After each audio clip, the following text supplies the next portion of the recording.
blue skies go. Poison is the wind that blows from the north and south and east. Oh, mercy, mercy me. All things ain't what they used to be. No, no. Oil wasted on the ocean and upon the seas. Fish full of mercury. Oh, oh, oh, mercy, mercy me. Yeah. All things ain't what they used to be. No, no. Waiting underground in the sky. Animals and birds that live nearby die. Oh, mercy, mercy me. Oh, things ain't what they used to be. What about this overcrowded land? How much more a piece from man can she stand? Oh, we need mercy, oh God.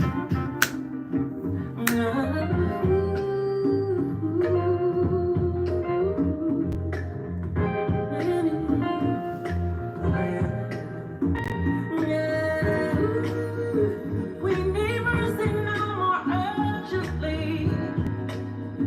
Help us give it, show it, and receive.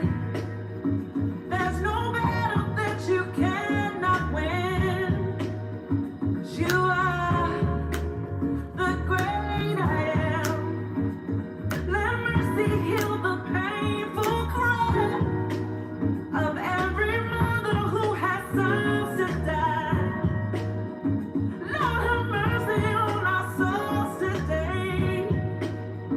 Oh God, please make a way. Ooh, make a way. And we'll love each other and agree. Things will get better if we just believe. No, no, no, no, no, I know it. Lord, I just need your mercy. Lord, I just need your mercy. Lord, I just need. Oh, oh, mercy, mercy, mercy, mercy me. Yeah, things ain't what they used to be. No, they're gonna get better. They're gonna get better. Whoa.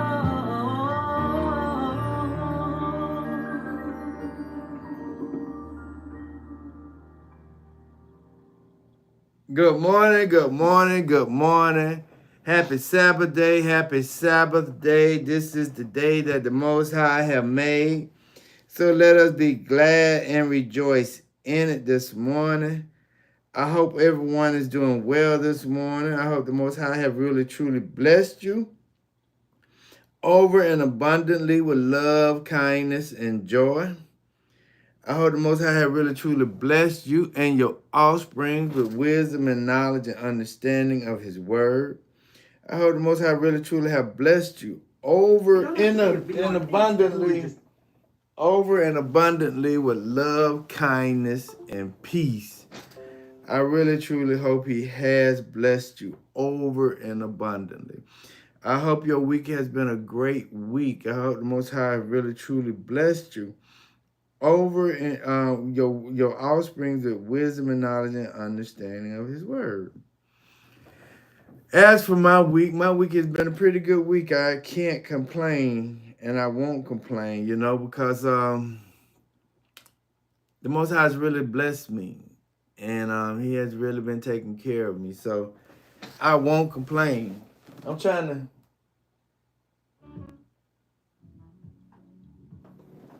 to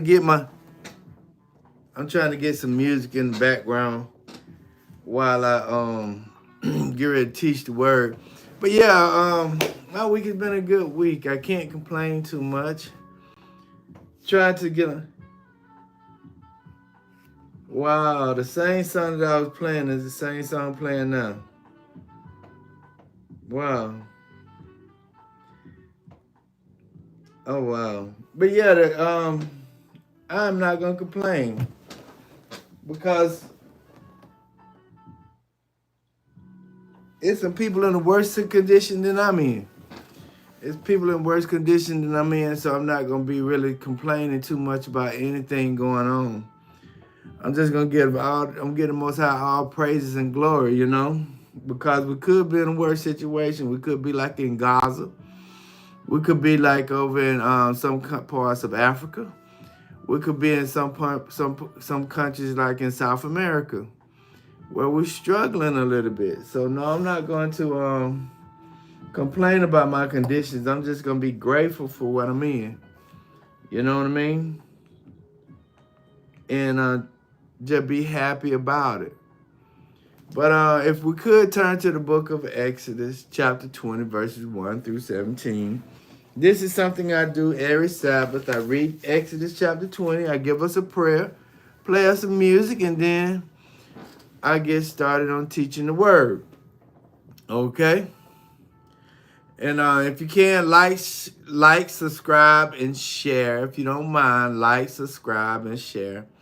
I'm teaching the word of Yahuwah or Yahuwah. And, I'd just like for you all to like it and just subscribe if you don't mind. Exodus chapter 20, verses 1 through 17. And it reads, And Ananias spake all these words, saying, I am Yahuwah or Yahuwah thy Ananias, which have brought thee out of the land of Egypt, out of the house of bondage. Thou shalt have no other Ananias before me. And thou shalt not make unto thee any graven image or any likeness of anything that is in the heavens above, or that is in the earth beneath, or that is in the water under the earth. Thou shalt not bow down thyself to them, nor serve them, for I, Yahuwah the Ananias, am a jealous Ananias, visiting the iniquities of the fathers upon the children, unto the third and fourth generation of them that hate me, and showing mercy unto thousands of them that love me and keep my commandments. Thou shalt not take the name of Yahuwah the Ananias in vain, for Yahuwah will not hold him guiltless that taketh his name in vain.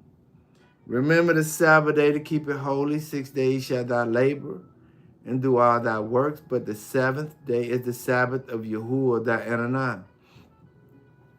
In it thou shalt not do any works, thou nor thy sons, nor thy daughter, thy manservants, nor thy maidservants, nor thy cattle, nor thy strangers that is within thy gates. For in 6 days Yahuwah made the heaven and earth, the sea and all that in them is, and rested the seventh day.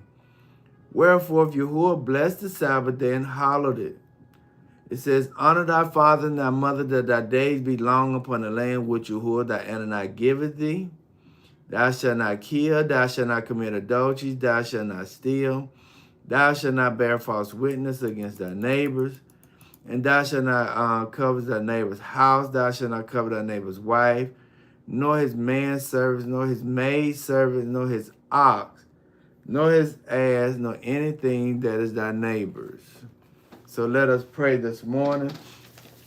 It says, O creators of the heavens and earth, of our radiance and vibration, soften the grounds of our beings and carve out a space where your presence can abide.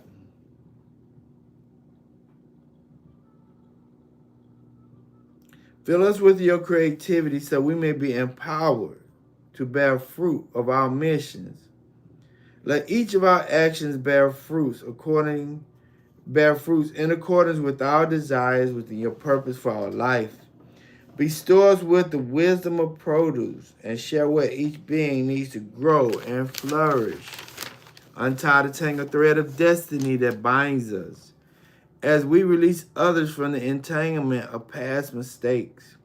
Do not let us be seduced by that which distracts us from our true purpose, but illuminate the opportunities of present moments, for you are the ground and the fruitful vision, the creator and power and fulfillment, as all is gathered and made whole once again, so let it be.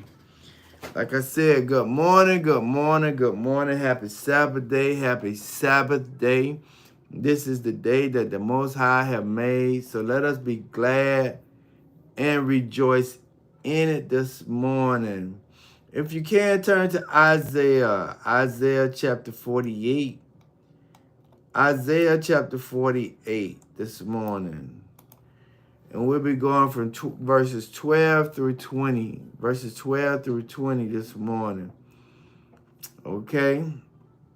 Verse 12 through 20 this morning, and the key verse is verse 20. The key verse is verse 20.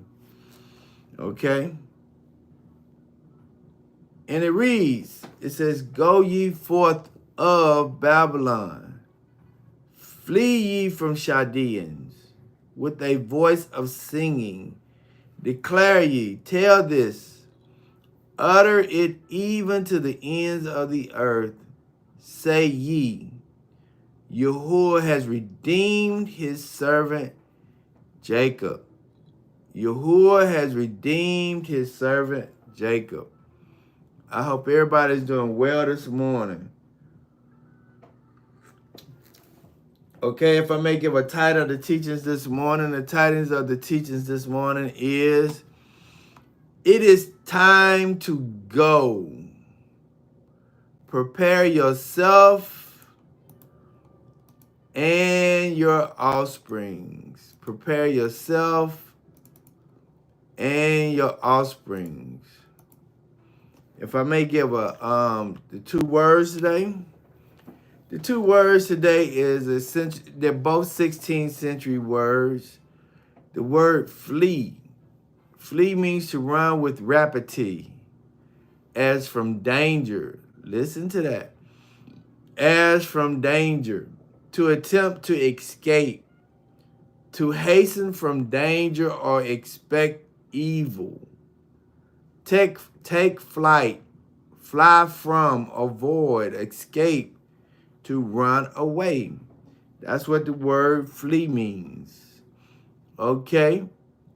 The word here is to perceive by the ear, to give audience or allowance to speak, to obtain, to listen, and obey. Okay? So we got to understand that when we say we listening, are we listening to just hear it? Are we listening and we obeying it? Okay? And I want to give you a reality. I want to give you a verse that you have to really truly understand today. It says in Luke chapter 21, verse 32, it says, "Verily I say unto you, this generation shall not pass away till all be fulfilled." Till all be fulfilled. So, we have to understand that everything that's going to take place in the word of Yahuwah today is going to happen within our generation of people. It's going to happen within our generation of people. And we got to understand that. That is the hard reality. We got to understand that everything that's going to take place in the world today is going to happen within our generation. And that's something that we got to take hold of. All right? When we look at Isaiah chapter 48, right? All these situations, everything that's happening in 48 is happening because of verse 47, chapter 47. And see, what's going on in chapter 47 is the judgment of Babylon. Everything that's the reason why we're going to have to leave Babylon is because the judgment is going to be on Babylon. And the judgment is now here in Babylon. Right? So it's like hypothetically, not hypothetically, but when we was looking at, if we look at the story of Egypt, right? And what was going on in Egypt at the time of judgment. But the reason why the Creator brought judgment on Egypt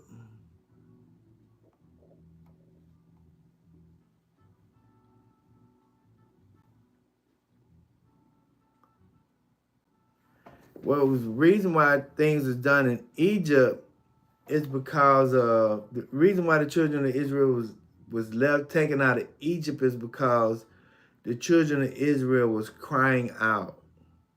Okay? It says this in Exodus chapter 16, verse 3.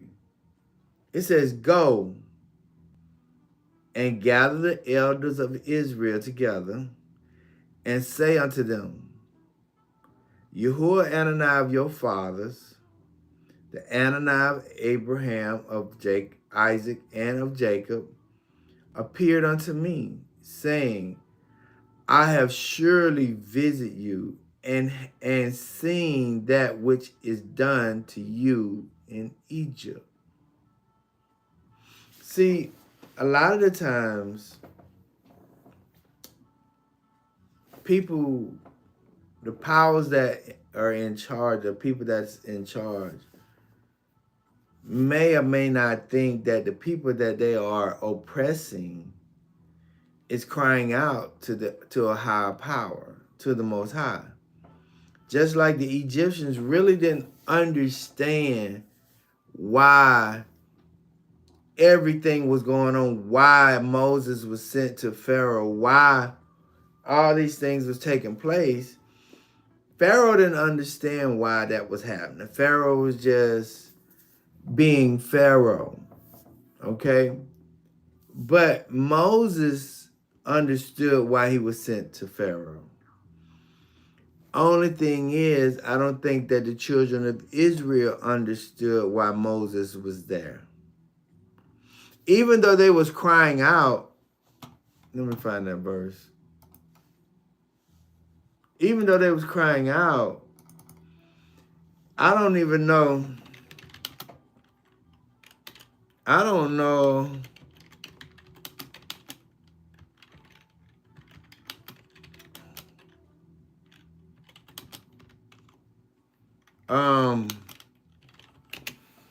I don't know if they really believe that okay, in Exodus chapter 2, I don't really think they believed that their prayers was answered. Because a lot of the times, if they would have really understood that their prayers was answered, their behaviors probably wouldn't have been the way they were in the wilderness. If they would have understood that, yes, my prayers have been answered, the Father's taken me out of Egypt because I've been crying out because of all the oppression that has been happening here in Egypt. And now because I've been crying out, the Father heard my prayers. The Father heard my crying. Now he has sent Moses or Moshe to me, to us, to deliver us out of this oppression. Right? Because it says this in Exodus chapter 2, verses 23. And it says, "And it came to pass in the process of time that the king of Egypt died, and the children of Israel sight by reason of the bondage. They cried, and they cried, came unto Yahuwah by reason of their bondage." So, when the children of Israel was crying out because of their bondage, Yahuwah heard their cries. So when Yahuwah heard their cries, he sent Moses to deliver them out of the bondage of Egypt. But the thing about it is, did the children of Israel realize that their cries was heard? And did Pharaoh understand that the children of Israel was crying out because of bondage? And so when the Pharaoh didn't understand what was actually taking place, Pharaoh had to go through the process of being humbled because he thought he was actually in charge and he actually wasn't in charge. Okay? So now let's fast forward it to America. Let's fast forward the situation to America, right? I'm going to read you a couple of articles today. I'm just going to read you the title because I Googled something and I want to read it to you so that you can understand it, right? Okay. I Googled something this morning, right? I Googled something because now we're fast forwarding here in America. And let's look at the Hebrew people in America, which is the African American people. Okay. Let's look at their situation being here in America. Can you compare the African American situation today to the children of Israel that was in Egypt in ancient time? Can you compare? Can you say that the black Americans or African American or Hebrew people in America have similar experiences that was going on in Egypt in ancient times to this what's going on here in America? Was Egypt, the Egyptian was oppressing the Hebrews in Egypt. So are the Americans oppressing the African American people here in the United States? Are they doing it? And if so, are the African American or Hebrew people here in America crying out to Yahuwah about their situation and asking to be delivered out of their situation? And if so, can we see that judgment is here because the African American people are crying out because of judgment, because of their lifestyle, their situations that they've been going through? Because it says this, I Googled something this morning, right? I Googled this. I said, how has the medical treatment for African American people in America been? It says, how has the medical treatment of African American people been in America, right? It says, historically and continuing to the present day, the medical treatment of Black Americans in the United States has been marked by significant inequalities, discrimination, and mistrust rooted in a history of racism and exploitation within the healthcare industry. Okay, so now African American people have always been crying out because of the medical field, right? And the medical mistreatment, right? That's one. We've been crying out because of that. Now let's go to another one. I said, has the educational treatment towards African American people been fair? Educational, right? It says the American educational system has a historical disparity and discriminatory practice towards Black Americans, which continue to impact their educational experiences and outcomes. While there has been significant legal victories, like Brown versus the Board of Education, which declares schools segregational unconstitutional, systematic inequalities persist.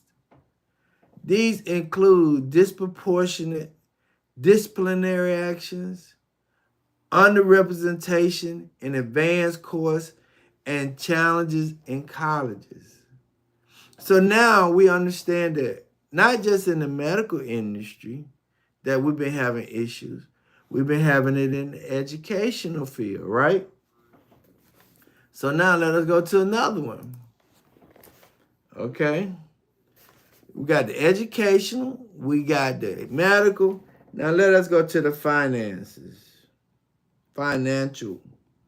Have we been mistreated financially in here in America as African American people? It says the U.S. financial system has a historical of discriminating against Black Americans, leading to significant wealth disparities and limited access to opportunities.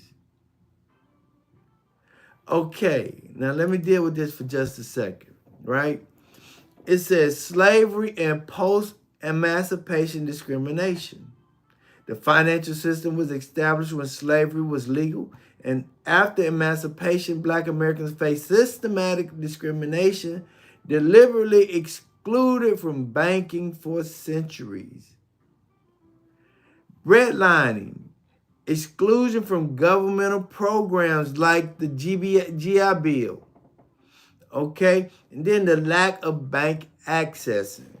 So now, when we're looking at it, right, the American government and the American system have mistreated Black Americans or Hebrew people in the educational, the medical, and the financial, right? So now, let us look at one more. Let's look at a couple of more. Equal opportunity, employment, right? Employment, right? It says Black Americans and employment opportunities in America, a historical and contemporary perspective. The history of Black Americans in the U.S. labor market has been shaped by persistent disparities and the ongoing fight for equal opportunities. Okay, we have never had an equal opportunity to have a seat at the table when it comes to employment, right? It says slavery for centuries. It says slavery. For centuries, enslaved Africans were the cornerstone of the American economy, particularly in the agricultural sector. Post-slavery, after emancipation, most Black Americans were confined to low-wage farm labor or domestic service, facing significant discriminations and occupation segregations in both the South and the North. Okay, then it says the Great Migration. It says seeking better opportunity, millions of Americans migrated to North and Western cities in the 20th century. They found jobs in industries like manufacturing, but still faced discrimination and were often regulated to lower paying positions. And that's why it was a major massacre in Chicago and uprising in Chicago, is because African American or Hebrew people was fighting for equal opportunities and to be able to have a fair shake at the table. Okay, so you have African American people mistreated in the medical, the educational, the finances, and in employment, right? Then, is that the last one? Yeah, then also let's look at this one here too. I said this right here, because they saying it for crime. For crime, right? It says, I said, is Trump bringing military in the Black communities? Yes. President Trump has deployed the National Guard to Washington, D.C., citing a crime emergency, which has raised concerns about increased military presence in the urban area, including those with a significant Black populations. This move has been criticized as a potential overreach and a power grab by the federal government. So now,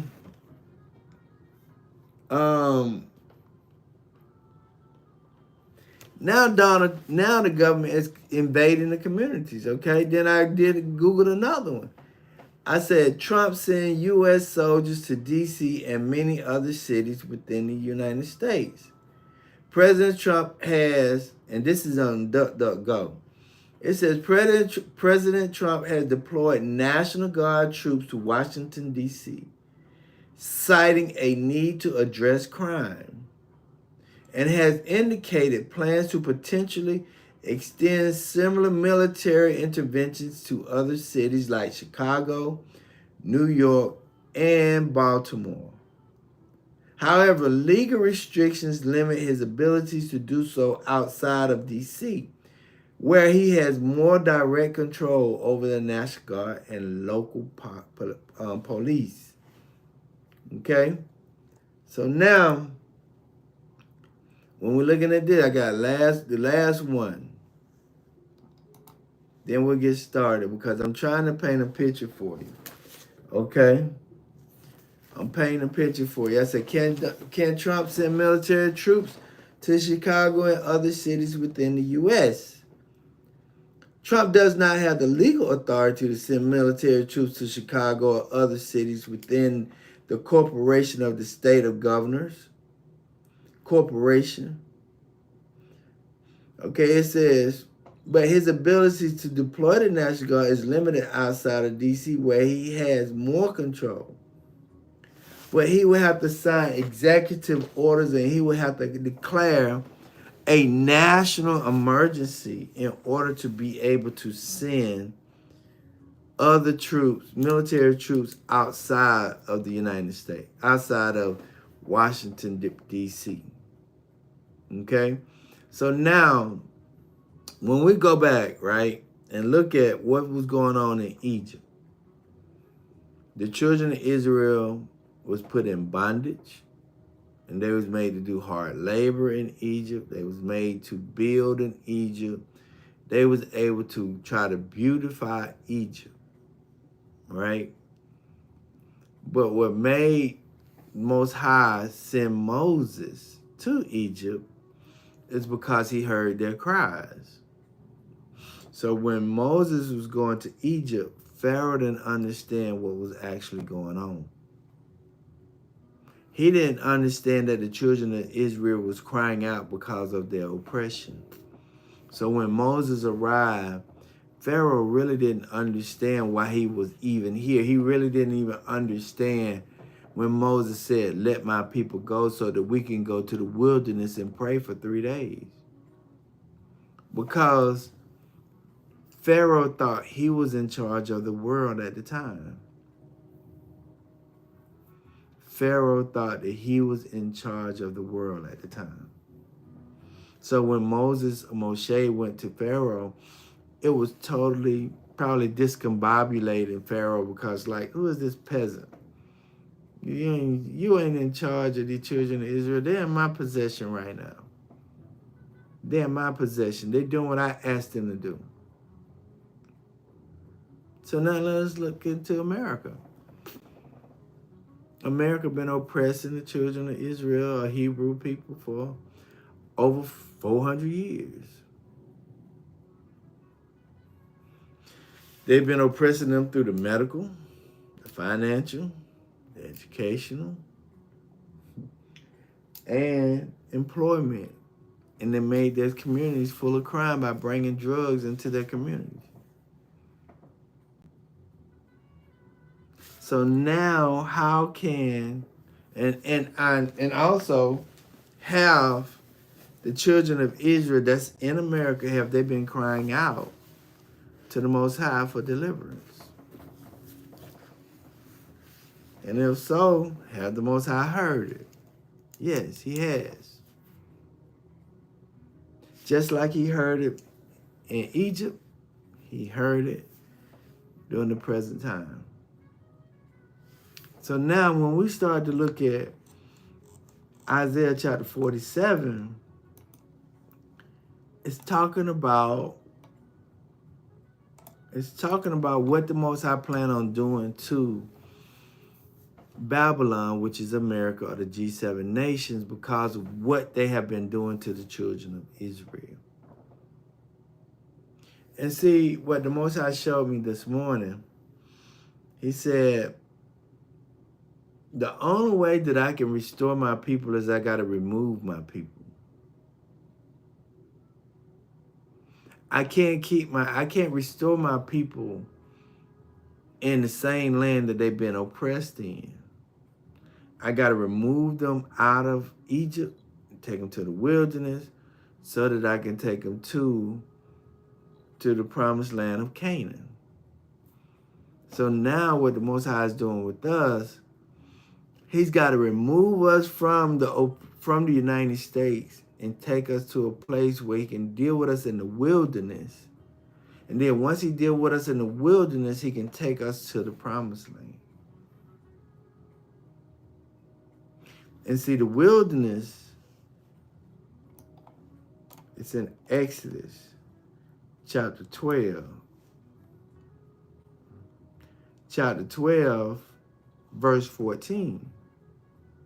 Because it says in Revelation chapter 12, verse 14, and to the woman was given 2 wings of a great eagle, that she may fly into the wilderness, into her place where she is nourished for a times and a half a time from the face of the serpent. So the same situations that our ancestors went through in Egypt is the same thing that the Hebrew people in America and on the 4 corners of the earth, we're going to have to experience that same wilderness moment, so that the Most High can purge the unrighteous, and so that we could be able to walk, that are righteous could be able to walk into the promised land. Because we got to understand that everybody over the age of 20 did not make it into the promised land. Everybody over the age of 20 did not make it into the promised land in ancient times. So everybody right now will not make it into the promised land when he takes us to the wilderness. Some of us are going to be too sick. Some of us are going to be unhealthy. Some of us are not going to even believe. Some of us are going to want to stay in Egypt. Some of us are going to be deleted along the way. So we got to understand that. We got to understand that. And see, what we're seeing today is the Most High is getting ready to, he's bringing judgment on the G7 nations as we speak.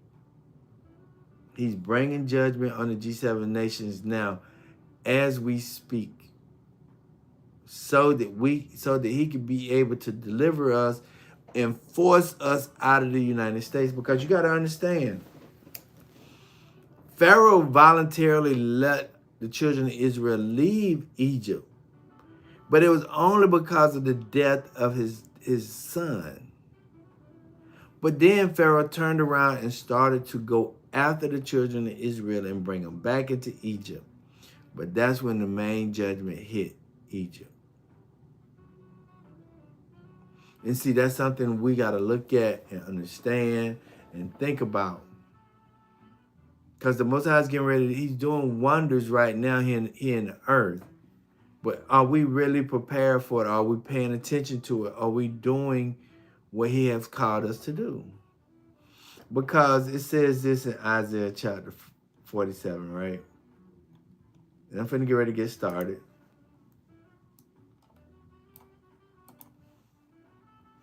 It says in verse 47 to verse 1, it says, "Come down, sit in the dust, O daughter of Babylon. Sit on the ground. There is no throne, O daughter of Chaldeans. For thou shalt no more be called tender and delicate." See, it's always a time that the Most High is getting ready to bring someone else down because of what they've been doing and how they've been doing things. Because it says in verse 2, it says, "Take the millstone and grind the meal. Uncover thy locks, make bare the legs, uncover thy thighs. Pass over the river." Because of this right here. "Thy nakedness shall be uncovered. Yea, thy shame shall be seen. I will take vengeance, and I will not meet thee as a man." So when we're looking at it, right, the unveiling of ancient Babylon, the ancient Egypt's situation was uncovered. And right now, what's going on with the G7 nations, their behavior is being uncovered. The oppression, some of the G7 nations are oppressing the continent of Africa, oppressing a lot of the countries over there, taking their minerals, taking all their natural minerals and sending to France, wherever else, the United States. They're benefiting off the African continent. And the Most High is tired of that. And he's getting ready to bring judgment because of that. But he also going to bring judgment because of what the Australians did to the Aboriginals, what the United States did to the Aboriginals or the indigenous, also what Canada did to the Aboriginal and the indigenous. And we can go on and on. What the South Americans, what the Spaniards did to the South Americans. So we got to look at all of this and say, okay, all the stuff that these G7 nations have done, it has to be judgment. And what they did, they messed the people up they're medically decapitated, their educational system was decapitated, their financial system was decapitated, and their employment opportunities was decapitated. And then they made their environments high crime areas. If you ever look at impoverished countries, right? If you look at those four areas, educational, financial, medical, and employment opportunities, it's all going to stem from the G7 nations oppressing those countries. If you look at it from that point, if you look at all those countries that the G7 nations have sanctions on, they're going to be suffering from educational, medical, financial, and opportunities. Okay, employment opportunities. And then when all those four areas are decapitated or in a bad situation, you're going to have high crime. But in order for the Most High to be able to restore his people, because that's the promise, he got to make his people flee. He got to make his people leave the environment that they're in. So let us go to chapter 48, verse 12 through 20. Because, like I said, the title of the text today is, "It is time to go. Prepare yourself and your family." That's the title of the text today. It is time to go. Prepare yourself and your family. Okay? So now let us get started on verse 12 and chapter 48. It says, "Hearken unto me, O Jacob and Israel, my called, I am he. I am the first. I also am the last. My hands also have laid the foundation of the earth, and my right hand has spanned the heavens. When I call unto them, they stand up together." Listen to that again. When I call unto them, they stand up together. And see, what is the Most High trying to get us to understand is that we need to listen to him, because he's showing us in these two passages, these two verses, his power, his anointing, his abilities to be able to create life.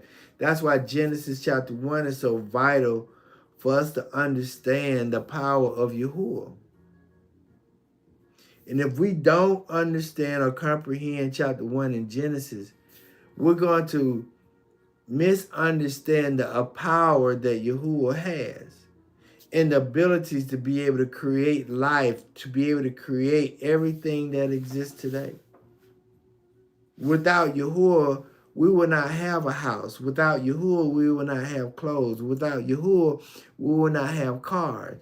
Without Yahuwah, we will not have anything, because everything that we have today came from his creation, which is the minerals in the earth. And we will not even have the food that we have to eat. And because we don't really dissect Genesis chapter 1, we give less attention to the creation, the creator, because we give more attention to the creation, which came from the creator. But he's telling us something in verse 12, and it's something that we have to do in this day and time. He says, hearken. Hearken means to listen. Listen unto me. And this is very vital that it's saying that. It's important. He said, listen unto me, O Jacob and Israel, my called. I am he. I am the first. And he said, I am the first. I also am the last. He's telling us that there's nobody that is before him and that's going to be after him. He's the in-between as well. So when we're starting to look at it, he's telling us, I want you to listen to my authority. Listen to who I am. Listen to what I've did. Go read Genesis chapter 1. Understand what is actually true going on in the world. Understand that I did all of these things. None other than me. He wants us to hear this because he wants us to get it through our noggin, our thick skulls. He said, my hand also has laid the foundation of the earth, and my right hand has spanned the heavens. When I call unto them, listen to this, they stand up together. That is the power that Yahuwah has, or Yahweh has. But are we listening? Are we paying attention to that? Are we being observant of that? Because the word listen means to obey. It means to yield to advice. That's what the word listen means. It means to yield to advice. It means to obey. Okay? So let us go to Deuteronomy chapter 31, because he wants us to understand that we have to listen to his word. We got to listen to his word because it's very vital. It's important. It says, give ear, O ye heavens, and I will speak, and hear, O earth, the words of my mouth. Listen to that. O heavens. He's talking to the heavens and the earth. So can we say that the Most High is controlling the earthquakes? The Most High is controlling the weather? The Most High is controlling the volcanoes? Because it says in verse 2, it says, my